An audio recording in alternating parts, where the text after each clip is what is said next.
So picture this. You break up with someone 3 years ago. Clean split. No hard feelings. You exchange a text on New Year's and like one of her photos every 6 months. That's the whole relationship now. Then out of nowhere, she texts asking if she can move into your house. You say no. She pushes back. You say no again, clearer this time. 4 days later, you come home from work and she's sitting on your couch eating your favorite takeout with 3 suitcases against the wall. Because your own sister handed her a key to your home. What do you do when the people closest to you decide your no is just a suggestion? This guy found out. And then he handled it in a way that's going to make you want to stand up and slow clap. My ex texted, "I'm moving back to town and need a place to stay. Can I crash with you for a few weeks?" I replied, "That's not going to work." Then she showed up anyway with her bags, saying my sister had given her a key.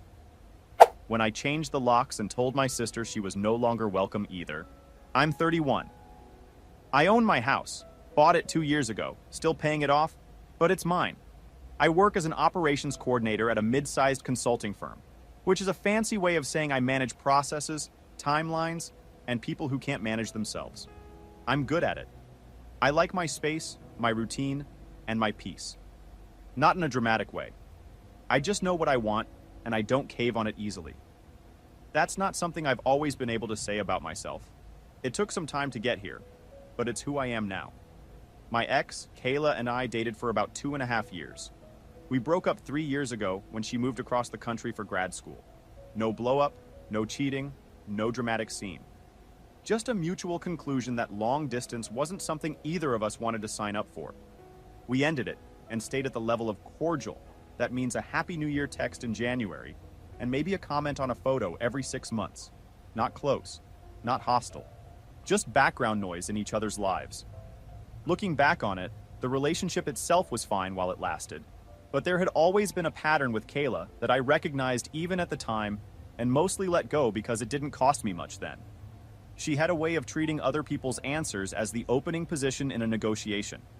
Not maliciously, I don't think she even noticed she did it. But a no from someone was rarely a full stop for her. It was more like a yellow light. She'd push a little, reframe things, find a new angle, and usually get what she wanted, because most people around her eventually gave in. I'd done it plenty of times myself when we were together. Small things, plans she wanted to change, decisions she wanted to revisit. It wasn't a deal breaker, but it was a pattern. I hadn't thought about her in months, so when her name showed up on my phone one regular Tuesday afternoon, I put down my coffee and read the message twice, just to make sure I was seeing it right. "Hey, big news. Got a job offer back home and I'm moving back. You need a place to crash while I look for an apartment? Just a couple of weeks. You're still at the same place, right?" I sat with that for a minute. Thought about whether I was misreading the tone. Concluded I wasn't. Then I replied, "Congrats on the job. Can't help with the housing though. Try extended stay or something." She came back fast. "Come on, seriously? We're adults. It's not weird. Just temporary." I kept it short. "Not going to work. Good luck with the move." Her next message was the tell. "Wow, okay. Didn't realize you were still hung up on the breakup. It's been 3 years." There it was. The classic pivot. Reframe his no as emotional damage, so the conversation shifts from her request to his character. I've dealt with that move before. I didn't take the bait. I told her I wasn't hung up on anything. That I just wasn't interested in having a roommate, especially an ex one. She signed off with whatever, guess I'll figure it out myself. I figured that was that. Message received, boundary acknowledged, move on. I went back to my evening and didn't think about it again. That was a mistake. Anyway, 4 days later, I got home from work on a Friday and immediately noticed my front door was unlocked. I always lock it. Always. My stomach dropped before I even opened it. I stood there for a second thinking through what to do, pushed it open slowly, phone in my hand ready to dial 911, walked in and stopped cold. Kayla was sitting on my couch eating takeout from my favorite Chinese spot downtown. 3 massive suitcases were lined up against the living room wall. Moving boxes were stacked in the corner next to my bookshelf. She had her shoes off and her feet up on my coffee table. She looked up and smiled like this was the most normal thing in the world. Surprise! I brought General Tio's. What do you want? Got extra for you. I stood in the doorway and just stared. My brain was doing that thing where it knows something is deeply wrong, but needs a moment to catch up with what it's seeing. 5 full seconds of silence before I found words. What are you doing in my house? It wasn't a question. It came out flat. Your sister let me in. She gave me your spare key. She said you were being stubborn and would get over it once I was here. Isn't she the best? My sister, I'll call her Lily, had been living with me rent-free for 8 months while she figured out her life and worked on her art. We'd had a deal.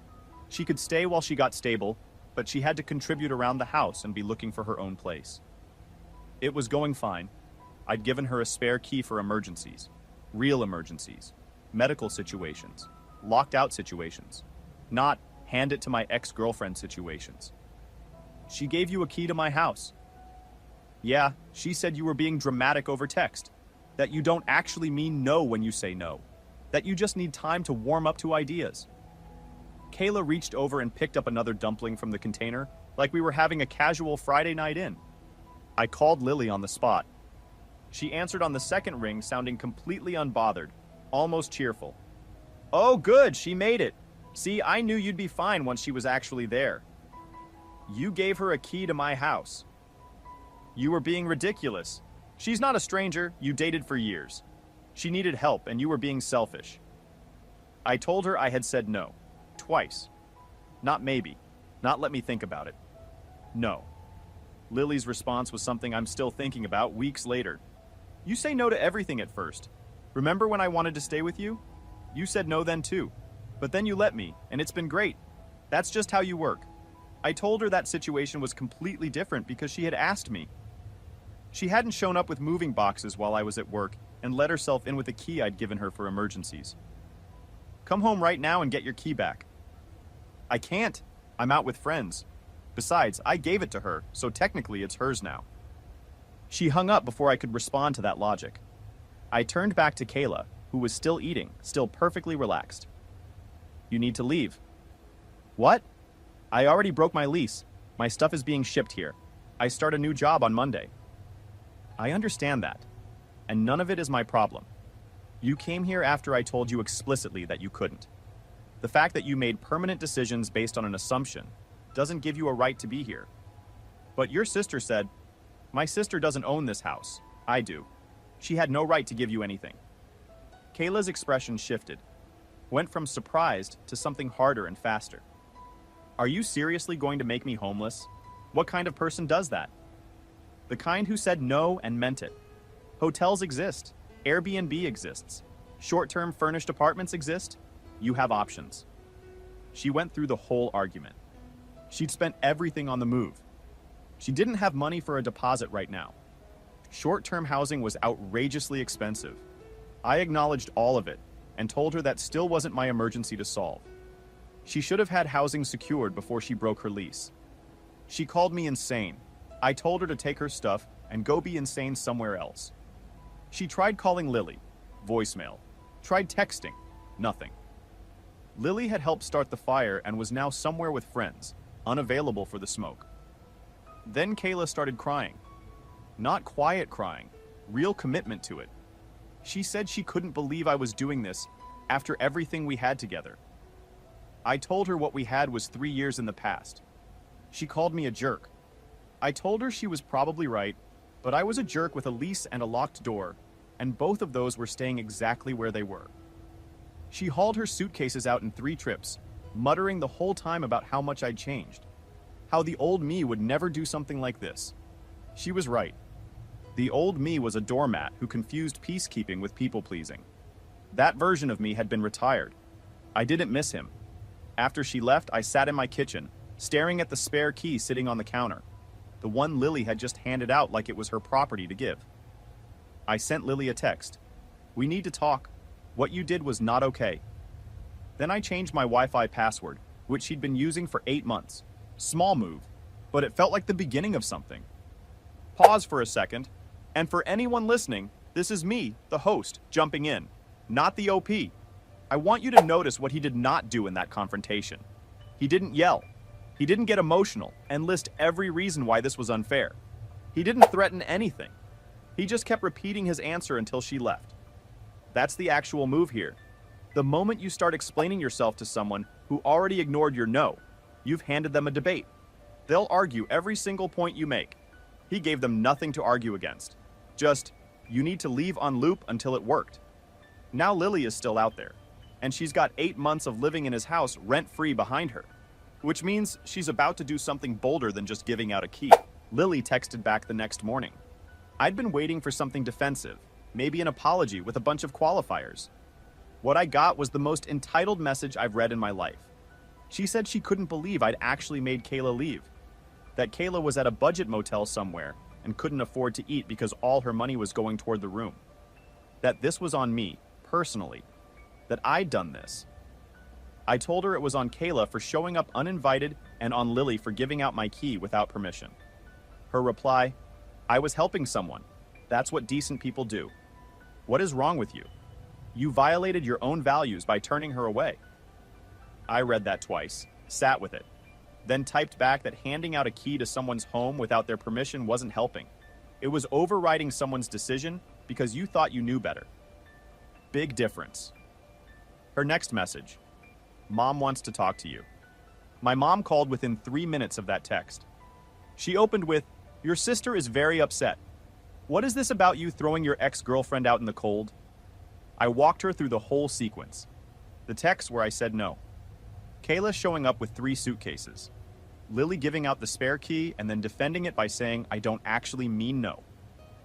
Here's the thing about Lily that I should give you some background on. She's 27. She has spent most of her adult life moving between situations where someone else absorbs the inconvenience of her choices. Before she moved in with me, she'd been staying with a college friend for 6 months, then our cousin for 4 months before wearing out her welcome there. She's talented. Genuinely, she makes good art, but she treats stability as something other people are supposed to provide for her on an ongoing basis. I agreed to let her stay because she's family and because she asked directly and honestly. I set clear terms. She followed them, mostly. But over 8 months, she'd also started to drift into treating my home like hers. Leaving dishes. Giving my address to her friends for deliveries. And apparently, filing my spare key locations away in her memory for later use. Mom's take on the whole situation. Well, maybe you shouldn't have said no in the first place. That girl was part of this family for years. You can't just abandon people when they need help. I explained as calmly as I could that Kayla hadn't been part of the family for 3 years, that we'd broken up, that I had the right to decide who lived in my house, and I had exercised that right clearly.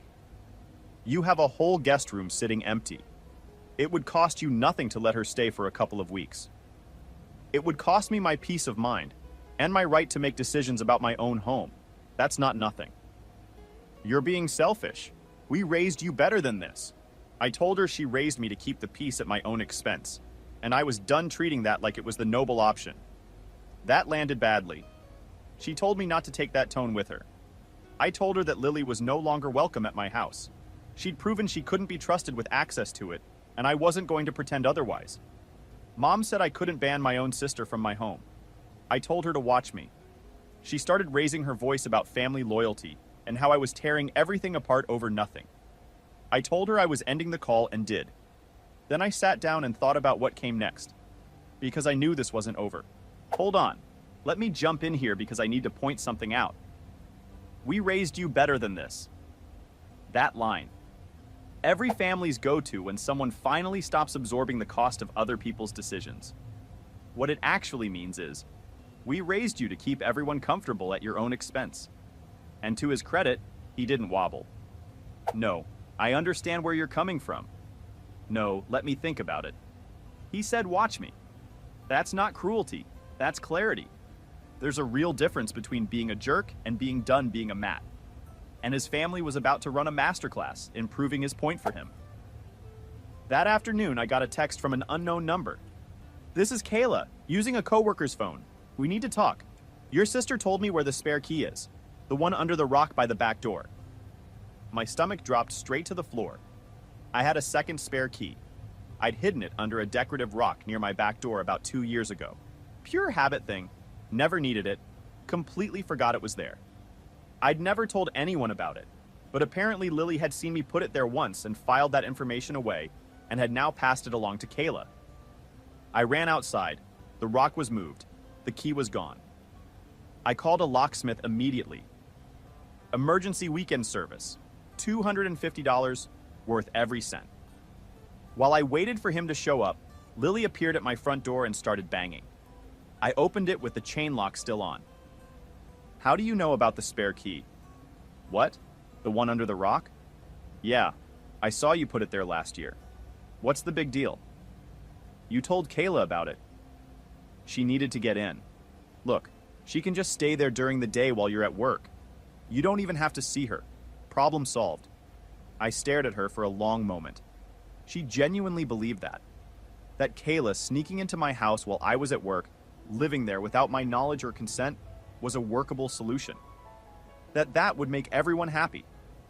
I told her that was not a solution. I told her she was still banned from the property and needed to leave. She said I couldn't ban my own sister. I closed the door. She banged on it for another 5 minutes before giving up and leaving. The locksmith changed everything. Front door, back door, garage door, and the opener code. $350 total with the emergency rate. I stood there writing the check, feeling nothing but relief. That night, Kayla sent a long email, rambling and emotional. She said I'd become cold and heartless, that the man she dated would never treat someone this way, that she was struggling, and I was making it worse on purpose. She closed by saying Lily was the only decent person in my family. I marked it as spam and went to bed. I thought the new locks and the silence would end things. It didn't. It escalated. Monday morning, my boss pulled me aside at work. He had an odd expression, not angry, just confused. Got a strange call Friday. Someone claiming to be your landlord. Said there was some kind of dispute about your property and asked about your employment status and salary. I own my house. I don't have a landlord. He nodded. That's what I figured. I told them I couldn't discuss employee information. He paused. Any idea who that was? I had a pretty clear idea. After work, I called my mortgage company. Had anyone contacted them recently? The rep checked. Yes. The day before, someone claiming to be my spouse had called asking about making a payment on the account. The company had refused to give out any details without account authorization, but they'd taken the call. I'm not married. I don't have a spouse. I flagged my account for fraud attempts and had security notes added to require a verbal password for any future inquiries. Then I called my homeowner's insurance company. Same story. Someone had called claiming to be a household member, asking about the policy coverage. Kayla was trying to build a paper trail. She was calling my financial institutions and my employer, claiming connections to my home and my finances, probably hoping to establish some kind of occupancy record she could use to argue she had a right to be there. It was methodical. It was also genuinely unhinged.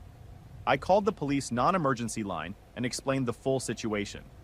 The unauthorized entry, both key incidents, the impersonation calls. They said unless she physically showed up and attempted to enter, there wasn't much they could do in the immediate term. But they took a detailed report for documentation.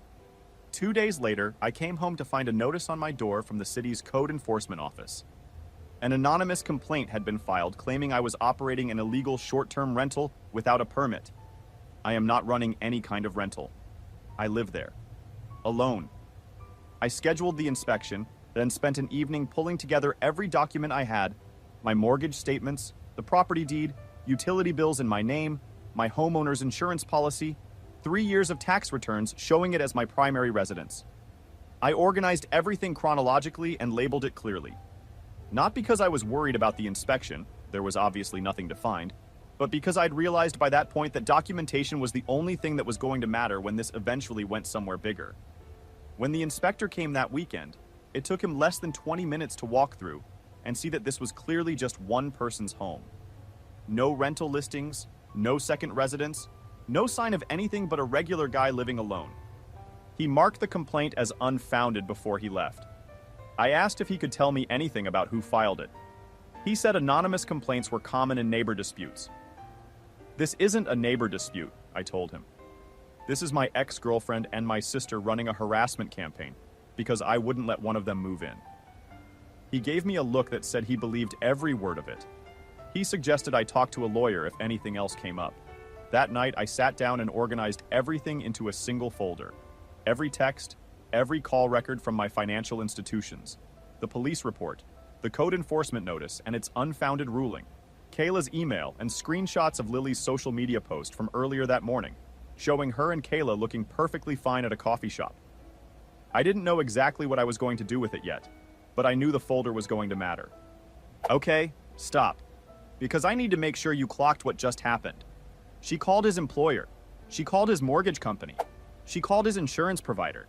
She filed a fake code enforcement complaint. This stopped being about housing weeks ago. This is a coordinated harassment campaign. And notice what he did. He didn't fire back. He didn't post about it, didn't send angry replies, didn't escalate publicly. He documented every single thing quietly, got the police report, and kept stacking his file. That's the difference between guys who actually win and guys who just make a lot of noise. He's building a case while they think they're still fighting for a couch. Watch what happens when he finally moves. Saturday morning. I was home drinking coffee when my doorbell camera picked up movement on the front walk. I opened the app and watched through the live feed. My mom, my dad, Lily, and Kayla. All four of them walking up to my front door together. I set my coffee down and didn't move from the couch. Mom knocked first, then called out. I used the doorbell camera's speaker. I know you're home. We need to talk. That was Mom. No. Open this door right now. No, you're trespassing. Please leave. This is family business. The family member whose band is there. The ex-girlfriend I've told no 4 times is there. This is not a conversation I'm having. Please leave. Kayla stepped up to the camera lens. She said she was sorry about everything, that she knew she'd gone about it wrong, that she was willing to pay rent this time, that she was desperate, that she was living out of her car. That last part was a lie. Lily had posted to her social media that same morning, tagged at a coffee shop downtown, sitting across from Kayla, both of them looking completely fine, coffees in hand. Not my problem, I said through the speaker. Dad stepped up next, using his reasonable voice. Just open the door. Let's talk like adults. Work something out. I am being an adult. Adults respect when they're told no. Adults don't show up at someone's home after being refused repeatedly. If anyone here wants to have an adult conversation, it doesn't start with 4 people showing up unannounced. Your mother wants to see you. She can see me when she's not trying to pressure me into housing someone I've said no to 4 times. I love Mom. This isn't how that works. Mom started crying. Loud, theatrical. About how her own son wouldn't even open his door to her. About what she'd done to deserve this. Using tears to change my answer isn't going to work. I want you all to leave. Lily's voice from the back. You've turned into such a jerk. The old you would never act like this. The old me got walked on constantly and thought it was the decent thing to do. I've updated that view. I suggest everyone adjust. They stood out there for about 20 minutes. There was yelling, crying, pleading, a few low-key implications about what this means for the family that were never fully spelled out. I watched it all on my phone from the couch and didn't move toward the door once. Dad finally convinced them to walk back to the cars. But as they were leaving, I heard Lily say to Kayla, just within range of the camera's audio, "Don't worry, I have a plan." That wasn't reassuring. Wait, don't worry, I have a plan. That line after everything they'd already done. Let me list what they'd already tried at this point. Showing up uninvited with suitcases, handing out his key twice, calling his employer, calling his mortgage company, calling his insurance company, filing a fake city complaint, staging a 4-person family ambush at his front door. And Lily still had a plan. This is the part where most people would start second-guessing themselves, where the guilt and the family pressure would start to erode the boundary. He didn't move an inch, and that's about to matter more than anything else he did. Sunday morning, I woke up to my phone going off on repeat. Texts from aunts, uncles, cousins I hadn't spoken to in years, all saying some version of the same thing. Can't believe you did this to Kayla. Your sister is devastated. Family is supposed to help family. I thought you were a better person than this. Lily had posted a long emotional post about how I'd become cruel and unrecognizable, how I'd kicked a homeless woman out onto the street. How I'd banned my own sister for simply trying to do something kind. How our parents were heartbroken. How the brother she grew up with was apparently gone. The post had over 200 shares. The comments were full. People who had never met me, and people who had, calling me every name available. I could have posted my side of the story right then. I had every text, every instance of my no being overridden or ignored. The police report. The records of the calls to my employer and financial institutions. The code enforcement notice and the unfounded ruling. All of it, documented and organized. Instead, I made a lawyer appointment for Monday morning and went back to sleep. I brought everything to that consultation. The initial text exchange with Kayla, my replies saying no. The texts with Lily after the key situation. The police report. The call records from my mortgage company and insurance. The code enforcement documentation. Screenshots of Lily's social media post. The lawyer went through all of it slowly. Then he looked up. This is harassment. In multiple forms. The false reports to your employer and financial institutions are potentially criminal. The social media post, depending on what's in it specifically, is defamatory, and you have documentation for all of it. He asked what I wanted to do. I told him I wanted it to stop. He drafted a cease and desist letter that afternoon. Formal legal letterhead. It outlined every incident in chronological order. The unauthorized entry, the key situation, the impersonation calls to my employer and financial institutions, the false code enforcement complaint, and the social media defamation. It stated that any further contact, including routing communication through third parties like mutual friends or relatives, would result in legal action up to and including restraining orders and civil liability suits. One letter went to Kayla, one to Lily. I paused when the lawyer asked about my parents. Send them one too.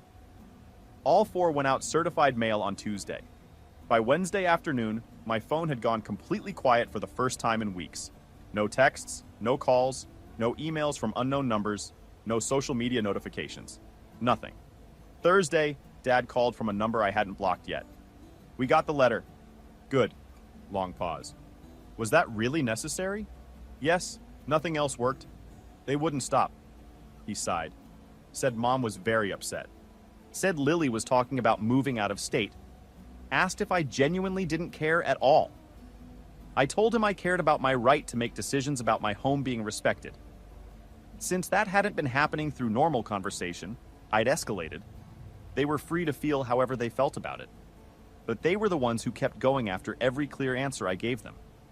He was quiet for a moment. Then, for what it's worth, I think your sister needed this. She's been entitled for too long. Your mother coddled her. This might actually force some growth. Maybe, or she'd just find new people to take advantage of. Either way, it genuinely wasn't my problem anymore. Let me come in one more time before the final update, because I want you to sit with this specific number. He spent $400 on a lawyer. That's it. $400. And it ended a multi-week campaign that included impersonation calls to his bank, his employer, and his insurance company, a fake city code complaint, a 4-person ambush at his front door, and a public smear post with 200 shares. $400 and certified mail. The lesson here isn't that lawyers are expensive. The lesson is that people keep doing what costs them nothing. The moment the cost went up, real legal consequences, documented on record, everything stopped.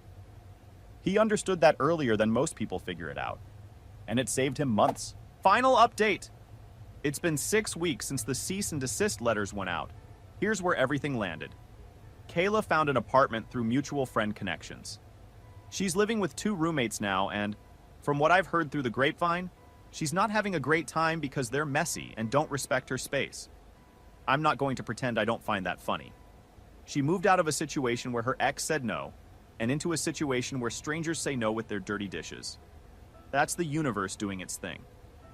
She made one more attempt to reach me, sent a mutual friend to ask if I'd be willing to grab coffee and clear the air.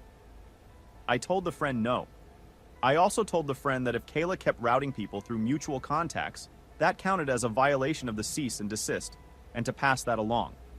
Haven't heard anything since. Lily didn't actually move out of state like she threatened. She moved to the next city over, and is apparently living with a boyfriend I'd never heard of before all of this. Based on stress updates my dad passes along, it's not going smoothly. The boyfriend has expectations and schedules and opinions about shared spaces. Lily apparently finds this controlling. I find it Tuesday. She sent me a friend request on social media last week. I haven't accepted it, haven't declined it either. Just left it sitting there in the pending folder. That felt like the right amount of energy to give it. Mom and I still aren't talking. She's upset. Dad says she'll eventually come around. I'm genuinely okay either way. When everything was happening, she made it clear that keeping the peace mattered more to her than my right to make decisions about my own home. That's useful information about where I stand with her. I'd rather know it than not. Dad and I talk every couple of weeks. He's been decent about the whole thing, honest without being dramatic. He keeps me updated on the family situation when something worth noting happens. Apparently, Lily has been telling people that I threatened to sue her, which isn't accurate. The letter said that continued harassment would result in legal action. Threatening to sue someone and stating the consequences of continued harassment are not the same thing, but nuance isn't Lily's strong suit. About half the relatives who reached out originally have come back around after I shared the full screenshot record with them. The other half still think I should have just been the bigger person and helped out. Those people don't get a lot of my time or attention. The house feels different now. Better. I rearranged some furniture, repainted the guest room, and turned it into a proper home office. No more spare rooms sitting there like an open invitation. I put in a proper security system. Cameras on every entrance, motion sensors, real-time alerts to my phone. Probably more than strictly necessary, but after everything that happened, I'm not leaving anything to chance. It's my space. It stays protected. Someone asked me last week if I regretted going as hard as I did. If maybe I should have just let Kayla stay for a week or two to keep the peace and avoid all of this. Here's my honest answer. Letting her stay wouldn't have avoided the drama. It would have guaranteed worse drama later, on a longer timeline with fewer options. If she'd moved in for just a couple of weeks, that would have stretched into months. At some point, whether it was 2 months in or 6, getting her out would have required a formal eviction process because she'd have established legal occupancy in my home. She would have had rights I'd have had to fight through court to undo. And Lily would have learned that she could override my decisions anytime she pushed hard enough. That my no was a starting position in a negotiation, not an actual answer. The conflict was always going to happen. The only real question was whether I'd deal with it on my terms or theirs. I chose mine. Do I wish things weren't the way they are with my family right now? Sure. But I don't wish I'd done anything differently. They showed me who they were the moment my comfort mattered less than their convenience. That's not something you unsee. And Kayla showed me she hadn't changed at all in 3 years. Still the same pattern of assuming she'd get what she wanted if she just pushed past the first no. Knowing that about her now, before she had any foothold in my home, is genuinely valuable. If you're dealing with something similar, your no is complete. You don't have to explain it, justify it, or make people comfortable with it. No is a full answer on its own. When people decide to ignore it, that's when you stop explaining and start escalating. Not out of cruelty, out of necessity. The behavior stops when the cost of continuing it goes up. My costs were new locks, a lawyer, and a smaller Christmas card list. The house is quiet. My space is mine again. I'm good. And that's the whole thing. He said no. They decided it wasn't a real no. He said it again, clearer. They showed up with suitcases. And then they spent weeks throwing everything they had at him. Family pressure, fake complaints, impersonation calls, a social media smear, and he just kept his footing the entire time. No explosion, no drama from his end. Just documentation, locks, and a $400 legal letter that ended the whole thing in 48 hours. Drop your take in the comments. Was there a point where you would have caved? Or did he nail every call? Like if you think he handled it right, and subscribe for more stories like this one. For more stories like this one. For more stories like this one. For more stories like this one. For more